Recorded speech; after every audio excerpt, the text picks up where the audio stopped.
Copyright disclaimer under Section 107 of the Copyright Act 1976.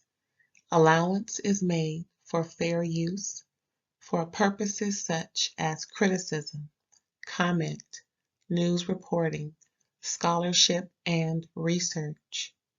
Fair use is a use permitted by copyright statute that might otherwise be infringing.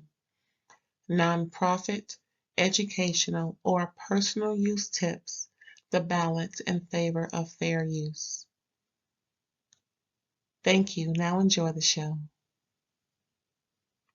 Hey, what's up, y'all? What it do? Thanks for tuning in to another episode of RAERAEs Review, where I will be discussing The Equalizer on CBS Season 5. This is episode 9. We moving right along. We back from their hiatus. And they still kicking A and taking names, baby. Now that Detective Dante, Marcus Dante, is back. I keep calling him Dante. All this time I thought his name was Dante, but then again I heard her call him Marcus. I just got confused. But anywho, if you hear me say Marcus or if you hear me say Dante, that's what I'm talking about.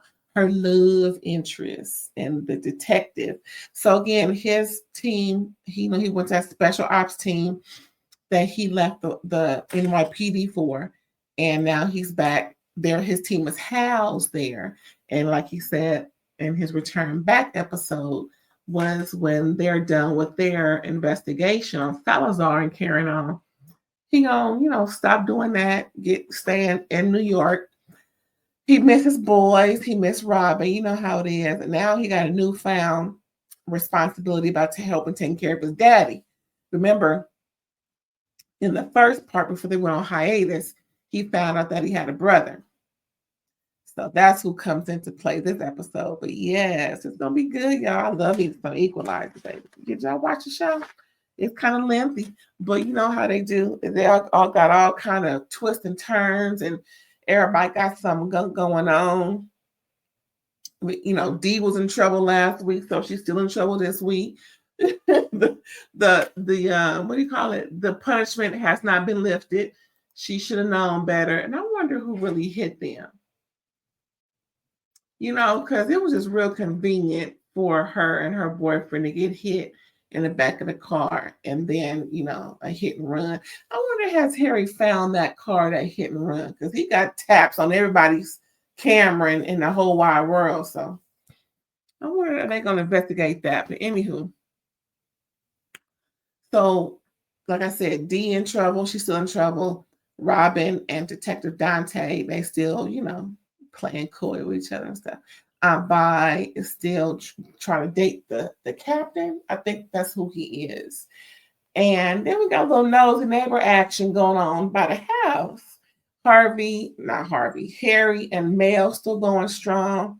But that was pretty much it for all the, the usual and customary. But now we got a new issue situation, y'all, right? You know how I go. They always give us the premise of why Robin is about to do what she's about to do. They let us know what crime didn't happen the first, minute or two. And then we got the next scene is the mess going on for her trying to get whoever back, kidnapped or ran over, drive by. I remember the episodes where they were doing the play on Batteries Not Included with the haunted house and the elderly people and the, certain people in the old rundown apartment. That was kind of cute. But anywho, this episode, we see Lady walking in, right? She has her luggage and then she gets the key under the flower pot. I don't know why people still doing that when people know they can somebody can just grab up under their flower pot, up under their rug. That welcome mat outside. All those intricate places people know to look for just to gain access to your house. Like, why people still do that? I don't do that. Ain't no even coming to my house if I ain't there. Anyway, so the lady walks in, gets the key from under the flower pot, and now for Maya, I'm here. And she hear a little, noise coming from the back room, and she's looking around and carrying on. Maya, what's going on? I don't, right? So she notices her cell phone is there, her keys, her purse. So she thinks she's there, but she don't find her. But while her back was turned, somebody was holding, something to Maya's head. You know what I'm talking about? And grabbed Maya out the back door while the lady was walking through. And then all of a sudden, lady don't see nothing going on, and so she just kind of moseys on along and just like something ain't right, looking like, I know Maya told me to come over here. Where's she at? Next thing you know, so now we know Maya is kidnapped by somebody, and it's serious because they had that thing to her head, and she left out the back door. So, but apparently something else was going on. So next we see Robin. She's telling Dee that there's no chance in hell that she can do whatever she's trying to ask her to do. Robin don't even want to know what Dee trying to ask her, because the answer is no. I don't give a doggone what it is. No. As a parent, no. You're sick and tired of the kid. You can't tell them you're sick and tired of them because they'll hurt their feelings. So no. Mom, no. That's it.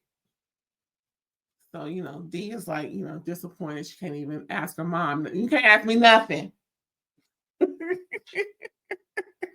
Yeah, so Robin tells Dee no, and Dee kind of go off all sulking, and Aunt Vi was like, oh, well, she shouldn't have did it here. So, so then she tells Aunt Vi she's having coffee with Dante. Ew. And then we see the coffee date, and they're talking about his life. You know how he always confiding in Robin, getting her advice and letting her in and carrying on, just trying to build that rapport. They have already built that. So now he's just, trying to gain some sympathy, child. But anyway, so he talks about meeting up with his brother and how that needs to happen, on purpose and not so organically, because, it's been a while now. So Robin gets a call for work and they disperse. And then we see the lady meeting up with Robin, the lady I'm talking about who walked into Maya's house looking for her. So apparently Maya called her over because she was, she was worried and really wanted a helping hand, didn't really say why. But then we find out Maya got a little history to her, right? She's in recovery. So, the police ain't trying to help because they got Maya in the system as a frequent flyer of the substance dependence kind. And so they chalked it up as she just on the bench somewhere. Well, maybe she's trying to sleep it off somewhere, so she'll come back. Ain't that nothing? That's how Popo do. Protect and serve my behind. So apparently they ain't trying to protect nor serve the community when it comes to Maya because of what's in their system under Maya's name. So that was it with that. And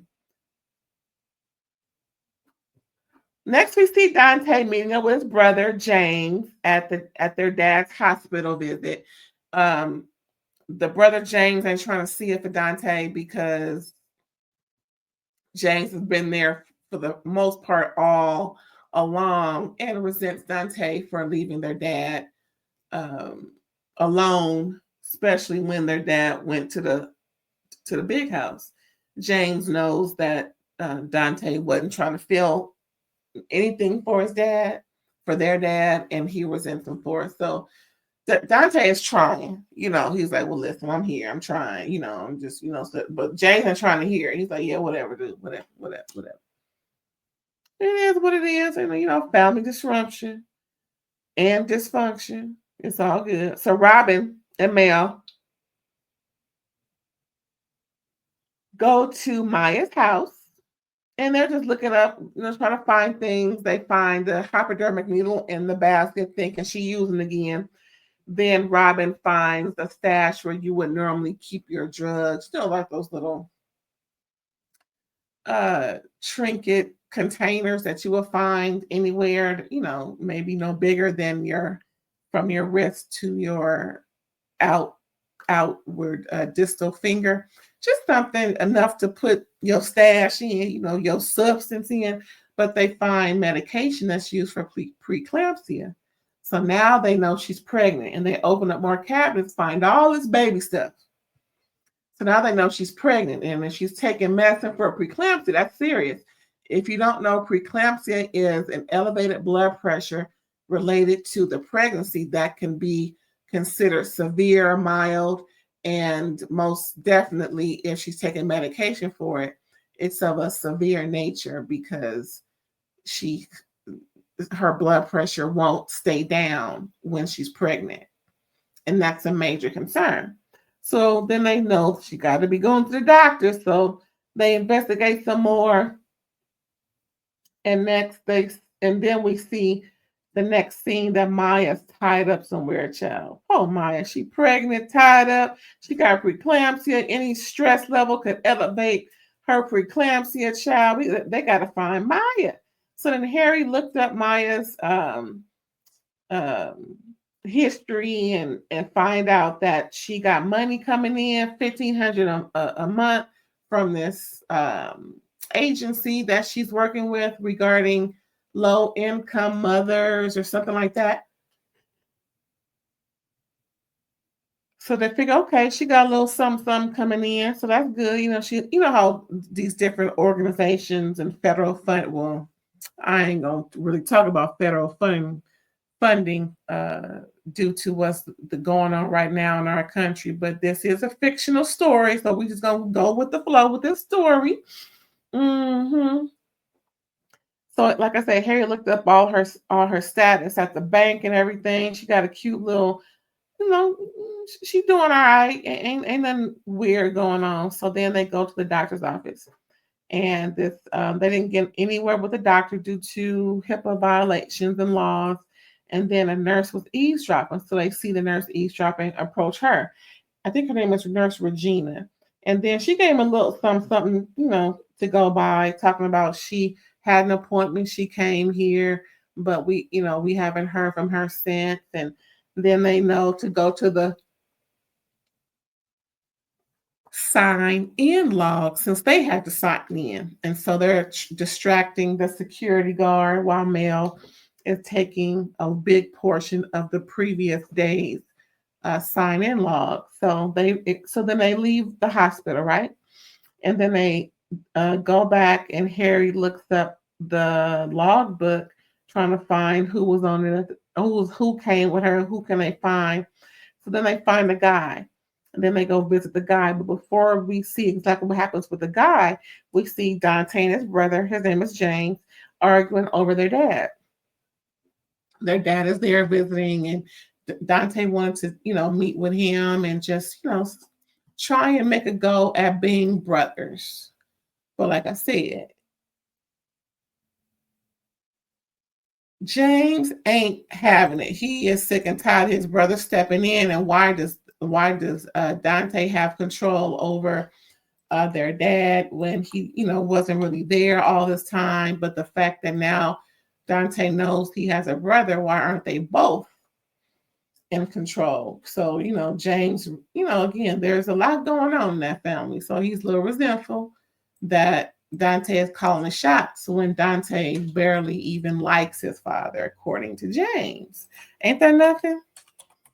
But it sounds like James have a point. Well, if I've been here all along, I should have control, or at least we both should have control. I know Dad a lot more than you do, because James called their dad, and Dante calls their dad Pops. You know what I'm saying? Mm-hmm.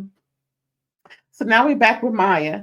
And no, I'm sorry. Before that, they're arguing a little bit, and then they turn around and find out that their dad is missing, and they don't see him sitting over there anymore. And so they ask him around all the other elderly people who looks like they don't even know what time it is or what day it is. And so now they're frantic because he has a memory issue. And so they're like, oh, dang, where's Pops? I don't know, where's Dad? Anywho, so then Again, Harry's looking up that log, trying to figure out what's going on, and they find a guy that is related to, not related to, but was in cahoots with Maya. Come to find out, he's tied up in his apartment, and Mel and Robin run into whoever tied him up. I'm like, well, dang, what's going on? I'm like, so anyway, these dudes find out that these ladies ain't nothing to play with. Next thing you know, Robin. Now, first of all, there are metal things pointed at both Robin and Mel. Those real metal things, okay? And that ain't stopping nothing because they talk. First of all, you can't talk to me. I got my thing on you, sideways, no doubt. And you can't come closer to me walking, because that means you're a real threat, and I just gotta take you down. It is. Now I'm a good shot. I'm just letting you know. So of course Robin and Mel take all 5 of them down. Could have been more. The one right out the door, child. I think he did, but nevertheless, all them dudes was laid down to the ground, and then they went back to pressing homeboard that they had tied up.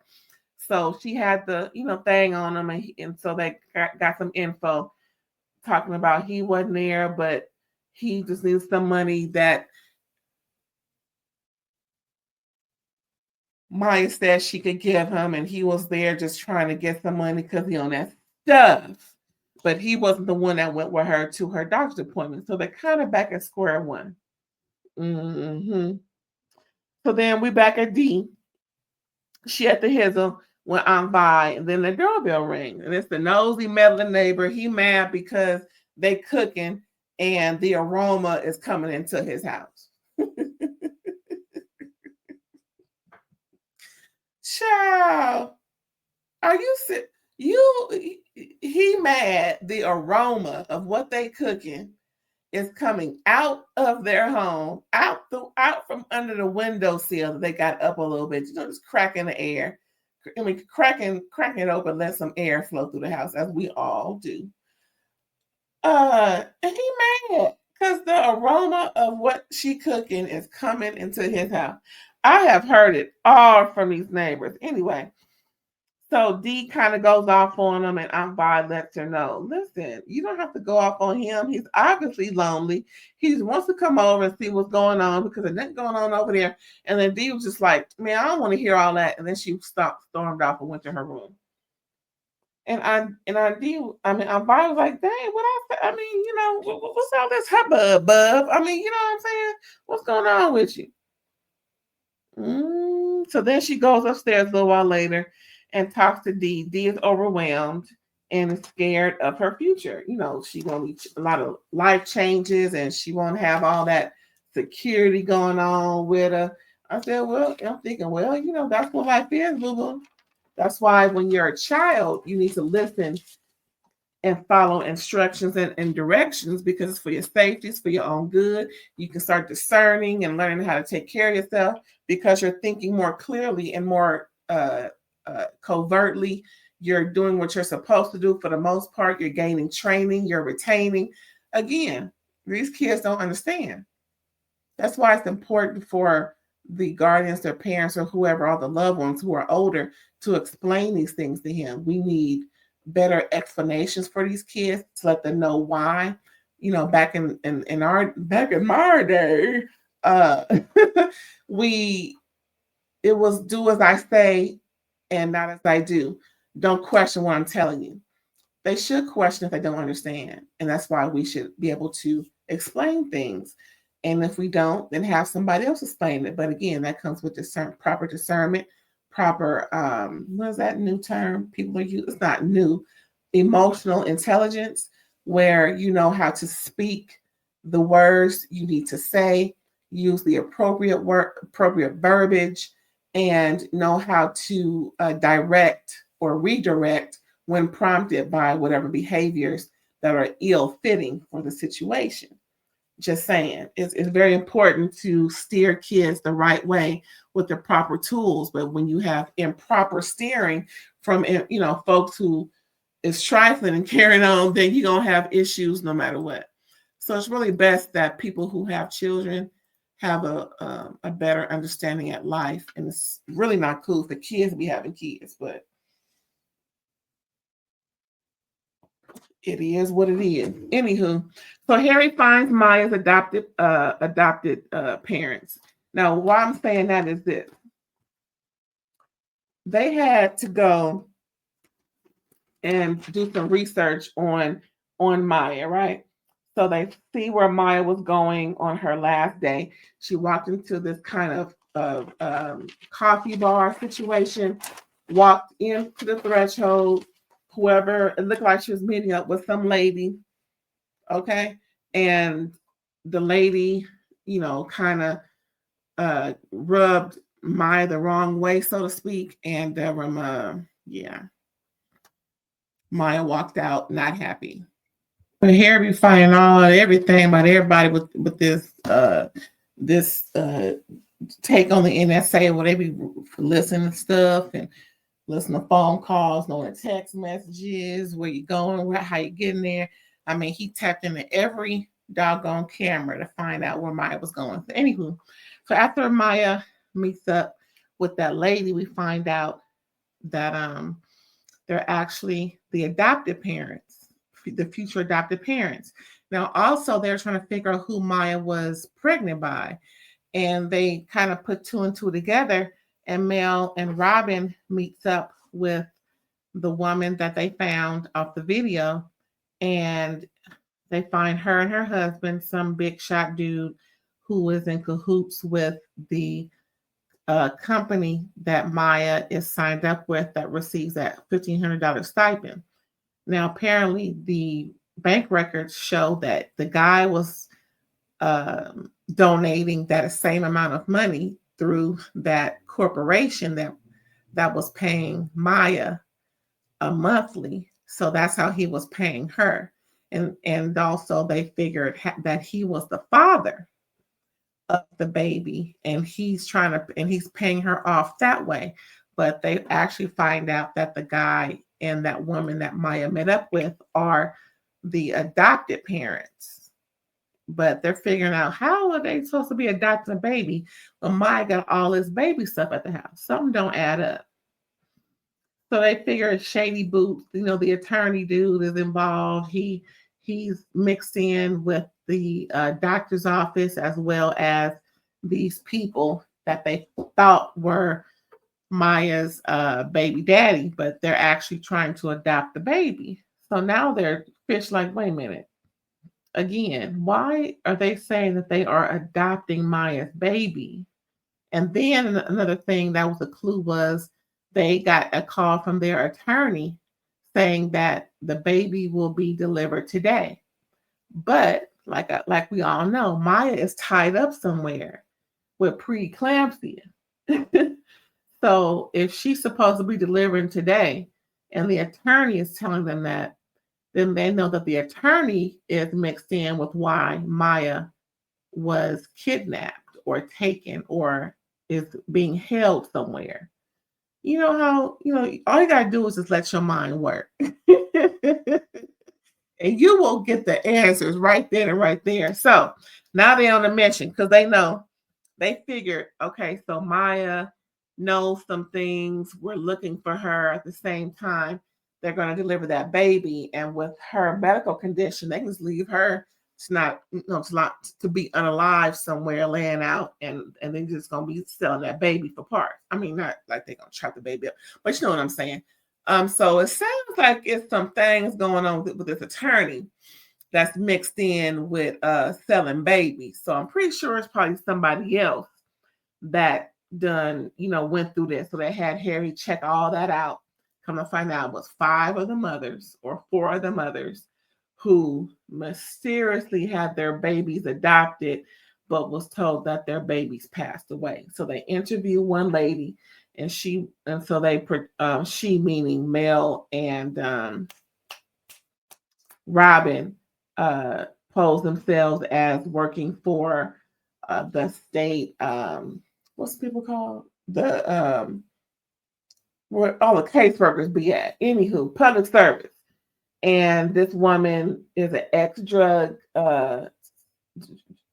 ex-user of drugs. So that's another commonality. So now we know that they meaning most likely the attorney on top of, ooh, bless me, thank you. And thank you for saying bless you. So now we have the attorney in on it. Somebody from the doctor's office must be in on it. And now we got this other woman saying that she had the same doctor as Maya now. So no, the doctor's in on it, and somebody from his staff, probably that nurse who was eavesdropping. You know what I'm saying? Because usually people who eavesdrop trying to find out information. So we're gonna find out. We're about to find out. So okay. So then we got a little more of Dante and his brother James, talking about the past and talking about how they both should be looking out for their dad and not just Dante. And then they kind of figure out, wait a minute. So dad went where? And so, Harry looked into it real quick. Well, we saw that he went down in the subway, but there's no way of telling where he went from the subway. So they meaning Dante and his brother James. So they're putting two and two together. Like, listen, the main car goes somewhere near some park or something. And also there's a pizza place that they will take them to. Then they both find out that their dad would take them to those same places at different times. So they kind of figure, well, that's probably where he's going. So they head up that way in Dante's car. So now they're looking for their dad, and hopefully that they'll find him where they're talking about looking for him. So now we're back with Mel and Robin, right? So they go to the doctor's office. They confront him, beating him up in one of them patient rooms, and he's looking like, "Why are you hitting on me?" It's like, listen. They know that Maya ain't got nothing but 2 minutes to live. They know that it's a chop shop going on. Not really chop shop, but it's a slip shop going on. And that chop shop, Lord, a slip shop going on with selling babies and carrying on. So they put that steel to him, like, listen, let me know what's going on or else. He's like, who are you? Don't worry about it. Just let me know what's going on with Maya and you can live to see another day. So he lets them know that Regina is behind it. She's pretty much the brains of the operation, and she pretty much pressured him into doing it. So, child, what? See, it's always some heifer who ain't got no home training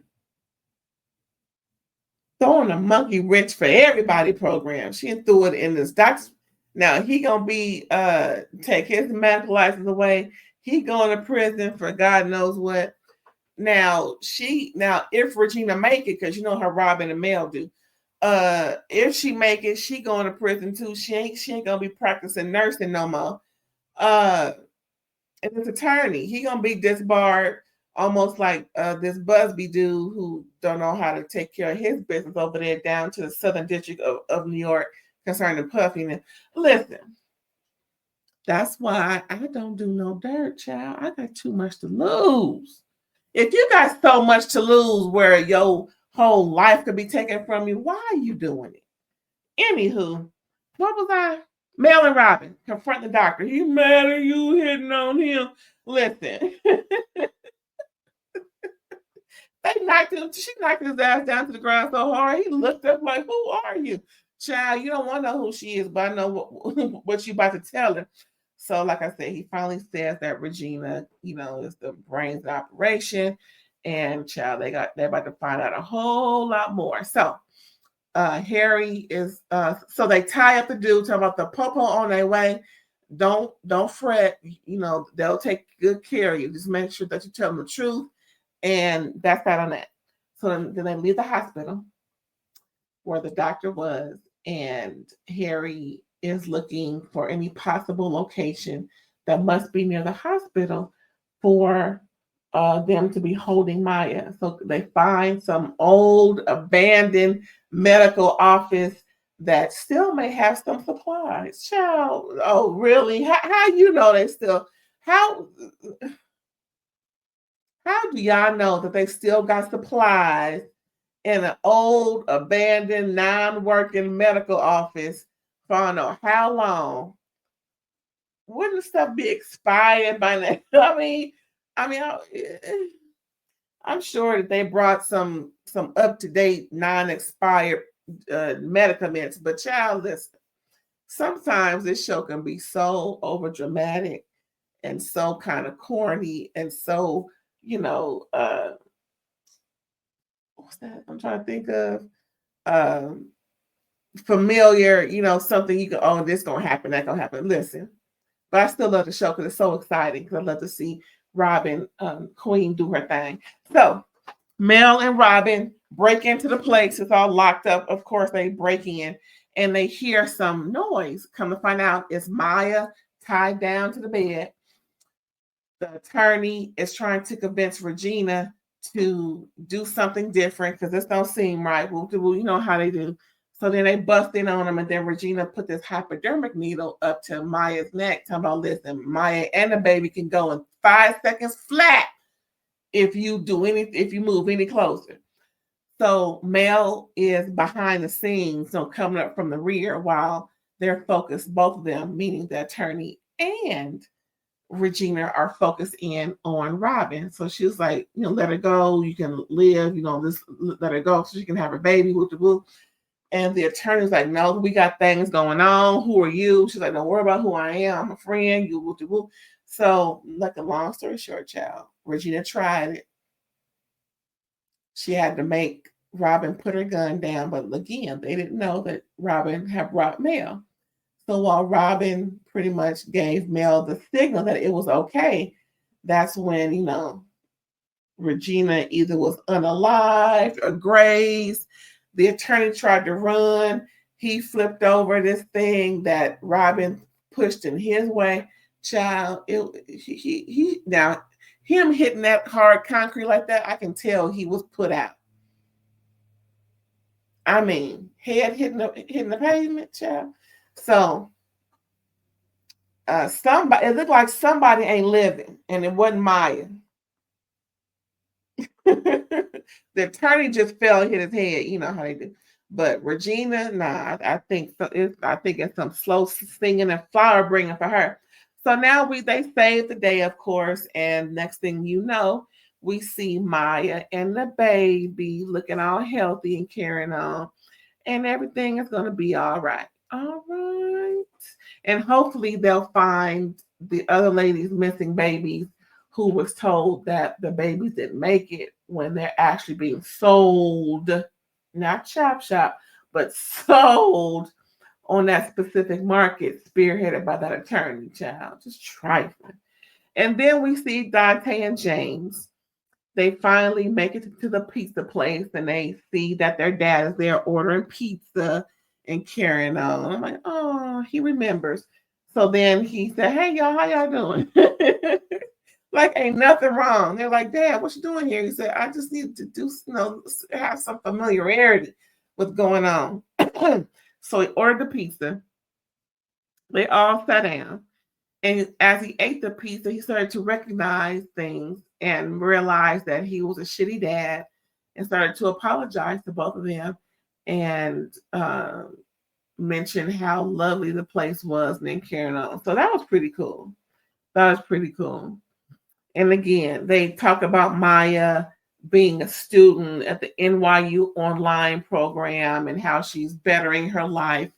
It is what it is, child. When you've been through it, you've been through it. So now she knows how to get through it, move on. Her and her baby. Now the dad ain't involved, so shame on him. Hopefully he don't try and come back, try and do whatever, maybe he got put out somewhere, so he's trying to come back to Maya, but nah, they ain't having it. So her friend gonna stay with her for a minute, as her friend promised. And that's good. I'm glad. Yay. So next we see James playing hard to get with Dante after Dante invites him to see his kids and watch the game. Was it the Knicks? I don't know what team it is, child, because I'm a Lakers fan all day. All right. Purple and gold, baby. Purple and gold. Anyway, saying about me and my Lakers. So yeah, James playing hard to get. He's like, man, I'll let you know if I can come or not. Yeah, whatever, dude, whatever. And then him and Robin talking on the phone, FaceTime. They end up doing a little, oh, so what you wearing? Type conversation. Like, I don't want to hear all that. Oh, I don't want to hear nothing to that effect, child. Not at all. So that was it, y'all. That was the Equalizer. Oh, I forgot. One more thing. D. The nosy neighbor came to confront D over the noise because they was playing some real loud music, right? So then after the advice she got from Ambai, she strikes up a convo with him, letting him know that she was going to college and what type of profession did he retire from. And he said electrical work. He used to be an electrician. So she just, kind of just guided the conversation into, oh, that sounds like a great, profession. I'm going to college. I'm just trying to figure out what I want to do in life. Then he gave her some advice. And then she said, you know what? Maybe you can come around and fix a couple of things in the bathroom because the light is a little funny. He's like, oh, okay, yeah. Then she said, well, maybe I can let the neighborhood know as well that you do electrical work, and you might become a little more busier if that's okay with you. And then also she said, if it's okay, could she pack him a plate every now and again whenever they, they meaning him and I think he has a wife over there. Anyway, whenever he is feeling a little, or not down or lonely, but if ever he, does some work, whatever, he can come by and get a meal whenever, as long as they're cooking. He's like, oh, okay, cool. So they kind of left on a better note than they did before, which is great. Ambai knows how to get to her niece's niece, her great niece, her grand niece, whatever niece. And I'm glad that Dee opened up the conversation to where it wouldn't be so hostile every time that they see each other.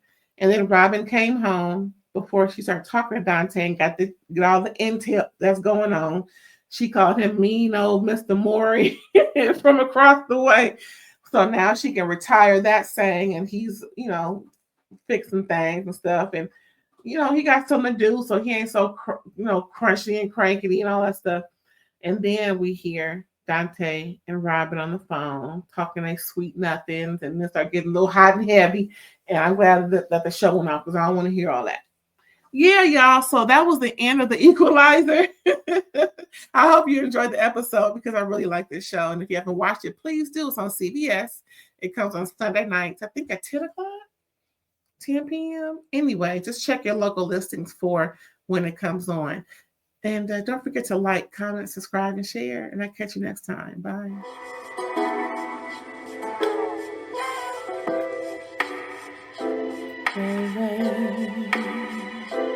All day.